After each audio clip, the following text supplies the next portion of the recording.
All right, so today we are going to be talking about insurance contracts, right? All the cash people flip it off. But this is actually for cash PTs. So Brian is a owner of six clinics in the Connecticut slash Long Island, whatever area.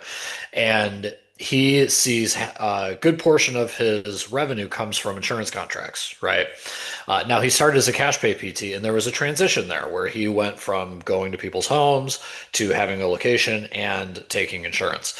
Now, what I am doing is I have had the experience running the managerial side for somebody with an insurance-based business.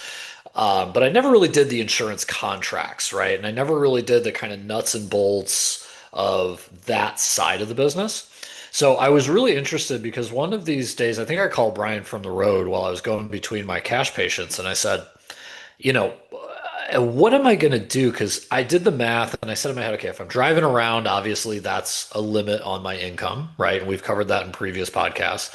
And even if it's going to take me 3 or 4 more years to fill up, a local clinic, because if you take the convenience away of driving, then that's one less reason why someone's going to pay you cash, right? So I'm like, okay, it's a 3 or 4 year plan here to be able to break that sort of $300,000 barrier. And I know I could raise prices. If I raise my prices tomorrow to like 350, like boom, it's done, right?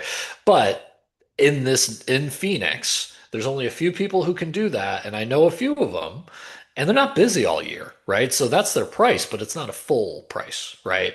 Yeah. So what I wanted to talk about was that shift. Like, how do I start dipping my toe in the water in insurance? A lot of mobile PTs actually start out taking Medicare, right? So they've already done this for Medicare, but it's different for commercial insurances. And I just wanted to know from your perspective, because you've done this, right? And you know people who've done it as well.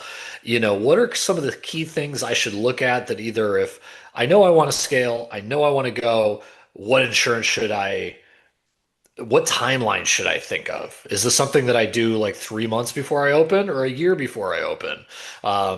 What are some of the things that I should have in place? Should I look at a front office person? Is that something that, I can drink out of a fire hose for a year before I can afford it? Yeah. Like looking at that transition of insurance contracts, I kind of want to know what you've done and then what you would recommend. Yeah, I mean, I think the aspect of understanding whether to take insurance or not is understanding what's required to take insurance, right? So the answer is really just getting contracts with different companies that ultimately want, that they negotiate a rate. So essentially what you're going to do, and by the way, for any private practice owner out there who's thinking about taking insurance, you're basically starting at the bottom of the barrel because they're going to prioritize hospital systems, big corporations, etc. So as somebody who's a new PT practice, like say you use the analogy of Owen, you're going to get the lowest reimbursement rates out of the gate. That's just how it works. You hate the player, hate the game. I fucking hate the game on it. And I just did a podcast before there that talked about the magic wand should be to double reimbursement rates. But nevertheless, I digress. Mhm. If But the only. if only. So that being said, say you get the insurance contract and everybody's state will be different, right? Essentially, what I would tell you is the next step is also making sure that you have an EMR in place and then also that you have a billing company in place. So the good news Okay. is all these things exist and generally come one in the other, right? They come together. And basically what they do is they'll work, a certain amount for the EMR, you'll pay for the EMR, along with the fact that for the reimbursement rate in general, you'll also then end up paying a certain amount of money for each visit contingency to the agency. And that can be anywhere from like 2% to 8% to what's collected in the clinic, out the clinic, what's connected by the insurance company, now the insurance company, et cetera. Right. So all those things exist. Right. Um, in my mind, as soon as you get into this world and this realm, it is good to at least have an office manager of some kind or a person who can help you scale the business that can take care of the insurance shit because it's very difficult to do on your own, right? I think it was Jimmy McKay that just had a good post about this, right? The Ferrari for, why do we have PTs doing billing and folding towels and etc. Well, there's your ancillary costs, right? Like if you're doing all of the physical therapy work, ultimately you need other people to do the stuff. And so the lifting around the billing, the collections, the making sure everything's getting authorized, etc. You need that supportive team, right? That's a Well, and huge. I think just to jump in on that, I think the reason the doctors do it right? You don't see a doctor, refilling syringes or whatever the hell, right? Is because their time is significantly more valuable in the insurance company's eyes, right? Well, So it makes more sense for them to hire that stuff out. And I think, I know you're kind of shaking your head like, well, no, it's not. But, well, we I, don't, we can't, it's harder to pay somebody to do that stuff when you're making 90 an hour in Arizona or 90 a patient than it is if you're making like 250 an office visit, I mean, so dude, but look at primary care physicians, right? Like I think the idea that we look at, I think what we do is we look at orthopedic surgeons, look at other physicians like that, and are like, look how much money they're making, and therefore they must be getting reimbursed that much more, right? I don't think you yeah, and I like we've seen EOBs probably for a surgery or something like that in a surgical center. But the reality of what those are is those guys are working for big hospital corporations that have negotiated giant contracts. And we both know that yeah, those types of contracts in the physical therapy world also are super high. The yeah, difference is these hospital systems don't want to pay physical therapists the same amount because they know they don't have to. They don't, they yeah, know they can already pay more. If they just pay you 10% more, 20% more, they know there's a certain amount of people they'll have staff and they'll be able to attract to the systems. yeah. So that's on us to tell them to fuck off, right? I mean, it's that simple in my mind, right? Along with the idea that I wish that reimbursement rates were more evenly distributed amongst private practices. There's not many physician private practices in orthopedic surgery anymore. Like you got to work for Hmm. the man, you got to go work for corporate, right? That's the way that works. Hospital systems, private systems, whatever. So that's why I'm shaking my head. It's more of like it's not, again, to go back to kind of your conversation around insurance contracts, the way me and Owen got on this topic is if you're a physical therapist that's a solo practice owner and you're not making, 250 to 350K on a regular basis into your business, you're not scaling properly. And so a lot of physical therapists hear that and see that number and they think, "Oh, nice. That's how much money I'm going to make." No, no, no, no, no. Because you got overhead, right? You got to pay the Yeah. people who are going to again, the idea is that in an insurance-based world, if you're making $300,000, you got to pay that front desk person and they're not coming cheap anymore. Minimum wage is in Connecticut $20 an hour. So Yeah. the reality is that's getting more expensive. You got to pay for the EMRs. You can, again, any billing system, if you're just starting out, it's going to smack you 7%. They're going to take 7% of that. If you're collecting other pieces of equipment, right, and you're trying to scale, like, this is the thing that I don't think people realize is like, if you're like, I just want to run an in-network type of deal and it's going to be me and I'm going to be in office and I'm going to do one-on-ones, like you're going to see, man, you probably make more money working for somebody right than you Yeah. would because you're going to get stuff cut out. So again, like how would I do it or like walking through people, honestly, I'm not going to put that on the podcast for free. Join our group physiodadstress.com, because that's a very lengthy conversation. However, what I will put on here is the first step that I would most likely do for any cash-based physical therapy like Owen is I would take Medicare first. I would take Medicare, and the reason I say that, I would take Medicare and I would look up and talk with a billing company of what the highest average reimbursement rate insurance is in your area and network, right? Mhm. For me that happens to be Blue Cross Blue Shield, right? Yeah. So again, that isn't for everybody. That just happens to be for my particular clinic here in Connecticut. So I would take Blue Cross Blue Shield and Medicare, right? Is the two. Why? Medicare is going to essentially be the middle of the day when most cash PTs are quiet, right? So, Mhm. this, a lot of us start the practices doing home care and stuff like that. So between 10 o'clock and 2 p.m., this will cover that window that you can get a couple patients in. So it's otherwise it's kind of like ClassPass is positioned for fitness groups, for those listening, and everybody who's in fitness knows that ClassPass sucks for the gyms. Essentially, what ClassPass says is, well, you were going to have those spots not open anyway and generate $0. You might as well get, whatever amount of revenue we're going to give you for those spots. And that's the idea. Mhm. Basically, between 10 and 2, you weren't doing anything anyway, making any money. So now at least you got, $100 or $85, whatever the reimbursement rate is for Medicare coming through the door, right? So Yeah. that's what the first one. And again, they're cutting reimbursement rate, but you're really not going to collect that amount of money because you're going to write that check over to, part of it over to a billing company, et cetera, right? Along with the time that you need to do with Scribe and all that stuff has gotten better. So that's one. And then two is in the highest reimbursement rate in that those payer models because they actually are going to be somewhat comparable and that you can actually take them on. You're going to want to take on a limited amount of them, but you can do that. And that's literally how I would start if I were to Okay. answer your question. So, and I mean, that makes a lot of sense, right? Like, Yeah. if you're saying, in my case, 175 an hour, and you're saying, okay, I'm going to see, I have a marketing problem, I'm slow, or I have a scaling problem. This is something that I can't grow to a point that, will be big enough for me to make generational wealth or whatever the goal is, right? By the time I retire, you take insurance, right? So if you're going to do that, you want to find the least bad drop, right? Yes. And those are things that the volume piece will then kick that up. So I think a important point is that you raised was yes, you're going to have some overhead of the biller and the EMR and all that. But then you have to also be thinking, how am I going to juice volume? How am I going to make this something that I can see more? Because you can't just take your cash practice that it's just you. Hi, Susie, how are you?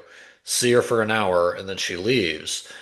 That model isn't going to work. So then it becomes, well, okay, do I hire a tech? Do I just I can do it, but I need to figure out a location, right? Is my location suitable enough? Is this a lease that I want to have, for 2 years, or is this something that I sign for seven? What size do I have? All that stuff I think is really important. Not just if you're, building, trying to make the switch from cash to insurance, but also if you're trying to add a second clinic, right? Is For that sure. okay? I know in Arizona, and this might be just be kind of only us, but there's a network that if you are in a zip code or a geographical area, right? You are the only one allowed to take that insurance for PT. And the only way that the guy next door can take it is that if you stop taking the insurance. Yep. I specifically remember a clinic going out of business, patients walking over to us that day, and my first call I made was to our administrator. And I said, we got to call and get PTPN because I know they were the one who took it and they just closed the doors.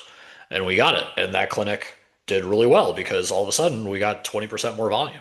Yep. So anyway, that's a digression, but I think space and handling the volume is the next big question I would have. Yep. Yeah. I mean, listen, that's the good news about taking insurance, right? Then you hire people. It's that simple, right? Yeah. Like the answer is then you hire, you go from a patient acquisition problem to a patient fulfillment problem, which is you got to hire PTs. It's that Yeah. simple.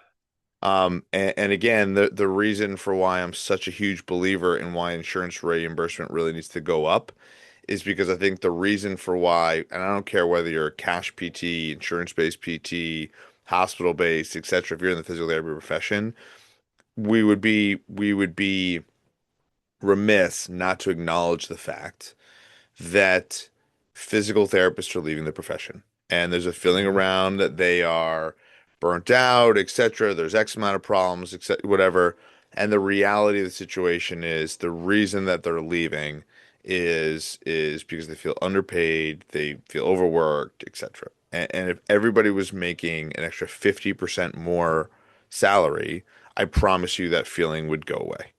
Or or Yeah. or at least reduce significantly, right? Well, And and that's it's a the public reality. health. We could go into this, but I mean, we're one of the few places where it would be a public health issue, right? Because then you For have knee sure. replacements without range of motion. Then you have, Yeah. We're shoulder already getting surgeries and there. they can't use it. Um, but I mean, that's another podcast entirely. For That's sure. about five drinks at a bar and how much time do you For got? sure. Um, For sure. For sure. yeah, so the handling the volume side is yeah, you got to hire, right? So if you're a PT Yeah. that's never hired anybody before and you don't understand insurance, you don't understand like hiring law and what you can say, because all that's ever happened is you've been hired once or twice before you started your own practice. I think that's something where I'm a big proponent of paying for advice when it's someone who is appropriate for it, right? So I think, I mean, right now, I don't have a lawyer on retainer, right? I don't have an employee. I remember going to a lawyer when I first started out and I said, hey, so like, what's the retainer? I don't know if I can afford it, but it sounds like I might need a lawyer because I have a business. And he's like, dude, don't even call me until you hire somebody, right? He's Yep. like, you do not need me. He said, I'm happy to pick up your phone call, charge you like an hour, but he's like, the most that's going to happen is you're going to get a contract that you need looked over. He said, but once you hire somebody, that's a whole other box of rocks. Yep. Um, and that's where I think, like, if you're looking to say, okay, I'm going to start taking insurance, the side that you don't think of as much or you feel you can handle because you've worked somewhere before, I think is that HR piece. And not saying you Yeah. have to have an HR director, but like at least get some good advice so you can do it. Yeah, I mean, there's plenty of ways to bring that on, right? And again, like what people have to realize when you like here's the ripple effect that occurs with insurance, right? All right, so now what I got to do is I have to bring on a billing person, right? I got to bring on EMR, so there are those costs, right? I'm in a space because that's logical to do that. Mhm. Then when I bring on an employee, I got to bring on payroll, but I got to bring on payroll for that. Most PTs, right? To your point, now you got to pay them a salary, but on top of that, you got to pay them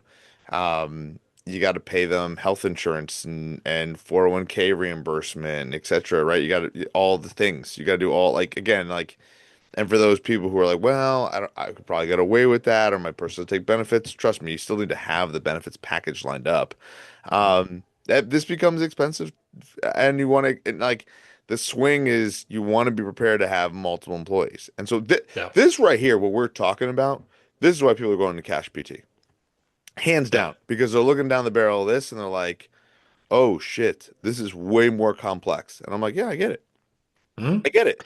And However, there's a grace period. There's like a 3-year grace period where you are just signing checks to a bunch of people, you're taking home nothing, and you're one of the three PTs that is going to see all that volume because you want to keep the lights on, right? 100%, And that is something that it's uncomfortable, but of course the light at the end of the tunnel is you have for sure. 6 clinics and they're all making money while you're on a podcast with some guy in Arizona. So like The truth. but these are but that's the risk you take. That's the skin in the game that I said it to my boss, right? She's having a good time. Photos of vacations and all that.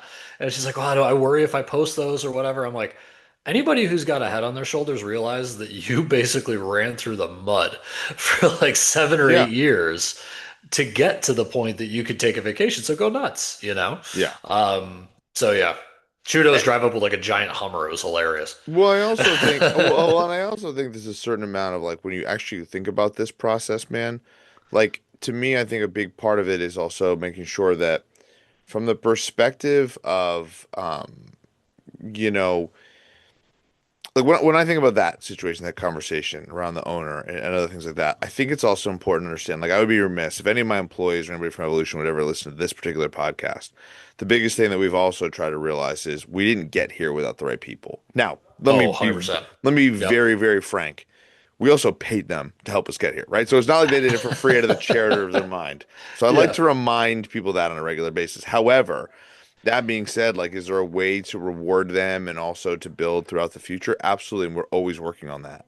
And so I Mhm. think that I think the bigger thing is that people don't have the same tolerance specifically around the um, specifically around the time frame that deserves.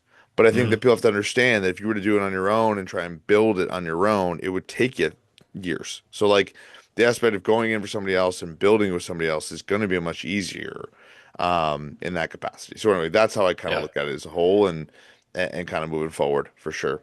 You can do it, but it's a very big we talk about this a lot, right? Cash is a low risk, low reward, right? Yes. Feels like a high reward because right away you're like, oh God, all this money's mine. This is great. But there's a cap to it, right? You get big enough, you hire somebody, and then they can take cash too. They have hands, Yep. you know. 100%. But that's low risk, low reward. Everyone's happy, right? Um, I think insurance is the higher risk but higher reward, right? You get Yes. the I can help my city as opposed to I can help a few people who know who I am, right? I can make 20 people have a great job and a good income and buy a house as opposed to I can help myself have a good income and buy a house, right? Yes. Exactly.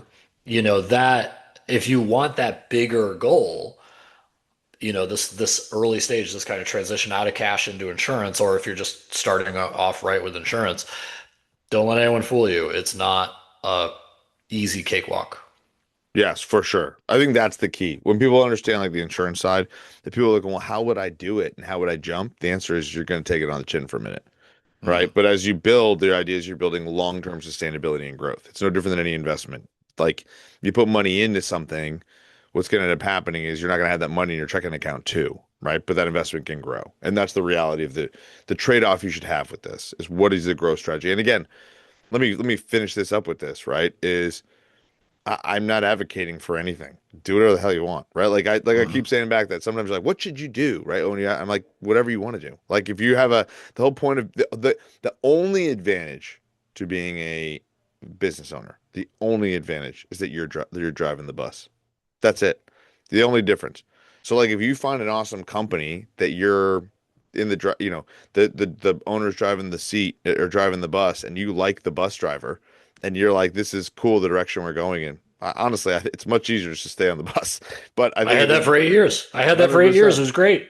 She said, "Do your thing, make me money. Exactly. Like you're good, right?" It only came down to whenever she wanted to sell, where it was like, "No, no, no, don't do too much of your thing." And I was like, "Oh, yes." Exactly. Exactly. But And I'm so an that entrepreneur. You always told me before we started this, it wasn't a for matter of sure. if you started a business, it was Just when. when. Exactly. And you can see like if you're a good and like I think the other part is if you're a good physical therapist, you can make it happen, right? I just Oh think that yeah. a lot of people are jumping in earlier than they should. I mean, me and Owen talked about this, like about the 300K mark, and he was like, I don't think there's a lot of cash physical therapists that are making that amount of money. And I was like, that's interesting if you think about it. Like that's Hmm. interesting. But and that's a gross revenue spot. I don't mean like a you know, Take home, yeah. take home. But at the end of the day, like, kind of shows the gap that I think people aren't thinking about. You need to be Yep. taking home that amount of money in your gross revenue to even be bringing in six figures, right? So like Yeah, that's the reality of the situation, I would especially be. if you're a solopreneur. That's it. I mean, 300,000 and if you're mobile, that's hard to hit unless your prices are like 250 plus. I would say 300 maybe. I'd have to do the math on it. Yeah, And then if you take the mobile away, which we talked about before, is a lot harder to make people pay $300 for you and then also drive to your clinic, right? yeah, So, I don't think, I'm sure there are $300,000 solo PTs out there. Most of them, they would have had to do what we just said, get good at hiring people, right? Figure out how to do that. So, regardless, if you want to make more than just a good income, you're going to have to figure out how to manage a lot of this stuff. So, yeah. um, I would hopefully also that say was, one thing that Owen said in particular, and that I want people to understand, manage. I will say you this, the one thing I didn't understand was like managing a staff and the importance of all that. And so mhm. that is a skill that I have developed that has taken me time and been huge. And you learn through experience, man. All 100%. right. All right, Cool. with that, Thanks, we man. are out. Hopefully, if you've been thinking about taking insurance, this was helpful. If you have any questions where you want specific answers to your business, what we would do in your shoes, talk out some stuff that matters to you, join us at www.physio-growth.com. You'll see our school group there. It's a mentorship group. We meet at least once a week for Q&As. And yeah, hopefully we can help. Love it. Let's do it. See you, See man. ya.